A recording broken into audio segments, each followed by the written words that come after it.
Hello，欢迎来到我的频道，我是信。今天呢，我想要跟大家聊一聊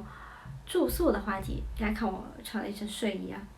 因为睡觉这个问题呢，其实很重要的。睡在哪？有一个好的环境让你休息，是你刚来一个陌生的城市和国家，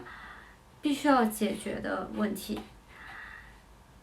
那关于德国住宿这件事呢，我个人还是深有体会的，因为我有换过2到3次的房子，中间呢也有不少的波折，所以今天就想跟大家分享一下，住宿的一些心得吧。首先呢，住宿对于学生来说，第一个当然是 Studentenwohnheim，也就是学生宿舍。学生宿舍呢，一般是由 Studentenwerk 来接管，所以你可以到你们学校当地的 Studentenwerk 去申请你想要住的地方。但是，一般 Studentenwohnheim 它都是非常的抢手的，因为它第一个价格比较便宜，然后地理位置呢可能又离学校比较近，价格便宜加上地理位置近这2个优势呢，就已经让很多人趋之若鹜了。所以呢，一般来说，一个 Studentenwohnheim 的话，要等的是6个月到1年这样的长度，所以还是比较久的。那 Studentenwohnheim 呢，它也是分好几个不同的类型的，比如说 WG 呢，就是说，你和好几个人一起 share 整个房间，然后你们 share 房间里的厨房、厕所，以及有的 WG 它可能还会有客厅，然后你们 share 这个大屋子里的所有东西。还有呢，就是 eigene Apartment。eigene Apartment 呢，就是说，你是拥有自己独立的房间、厕所和厨房的，但是一般这种房子呢，它都不会太大，所以呢，你的空间是有限的。相较于 eigene Apartment，WG 会更便宜一点，而且你会节省一个电视费，因为电视费它是按整个的 Wohnung 算的，所以如果你一个人住的话，你必须要一个人来支付这个费用。而如果你这个 WG 里有7、8个人，那就是你们7、8个人均摊。所以比较下来呢，如果你更注重个人空间，那你可以选择 eigene Wohnung。如果呢，你比较喜欢和朋友待在一起，或者又不想花费太多的钱在住宿上，那 WG 其实是一个更理想的选择。第二个找房的方式呢，就是自己找私房。找私房的话呢，一般的都是有几个大的网站可以供大家参考，就在这里。一个是 WG-Gesuch， 还有一个呢就是 Immobil24。这2个网站呢都是比较大的那种租房网站。但是租房同学一定要注意啊，就是这些网站上其实是会有一些就是陷阱的、诈骗的存在。就像我以前租房的时候，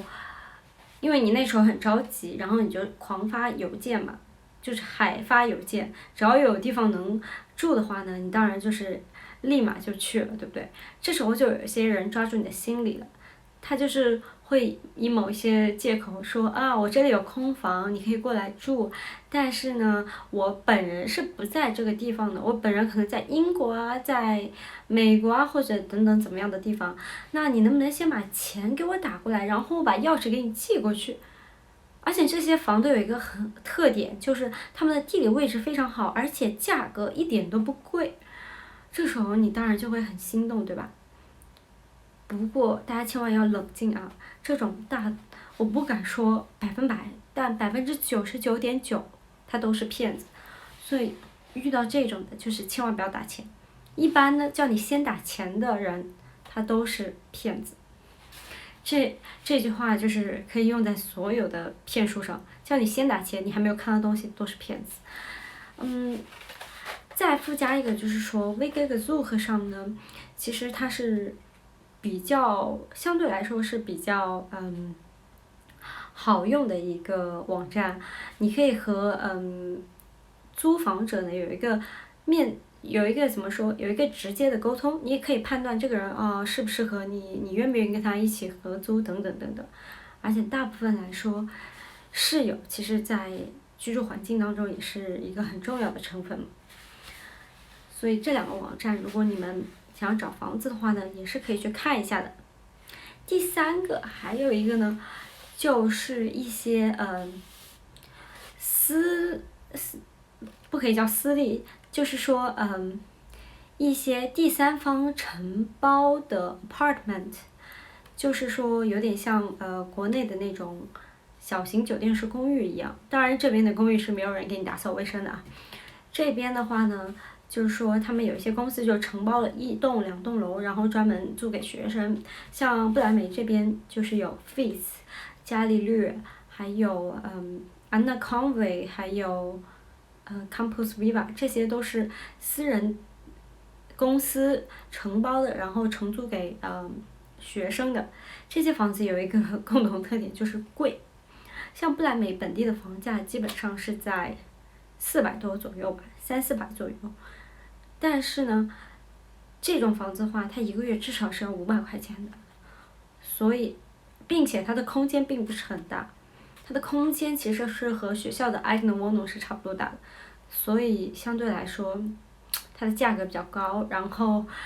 如果你不在乎钱的话呢，你可以考虑一下，或者你个人就是比较紧急的话，也可以考虑一下。但是一定要记住，就是跟他们签房屋合同的时候，一定要看好，就是你是要提前几个月才能坤掉房子的，因为有些他会要求3个月或者半年那种，就是如果你没有看好的话，你一付就得，你一超过的时间你就得接下去再接着付了。毕竟就是租房也是分淡旺季的嘛，如果你在淡季没有人接手的话呢，这个事情就非常棘手了。最后呢，我要附上一个小 tips， 可能呢会对你们的租房有一定的帮助。在我上一次的租房经历当中呢，其实当时呢我也是歪打正着。怎么说呢？因为当时我又去到学生宿舍，然后学生宿舍的人就和我说，你如果想排宿舍的话呢，就是大概是至少是要再等3个月我们这里才会有空房的。然后说完了之后，他让我填了一张表格，那个表格就是你选择哪些房啊什么什么的，然后以及你现在的居住地址，然后生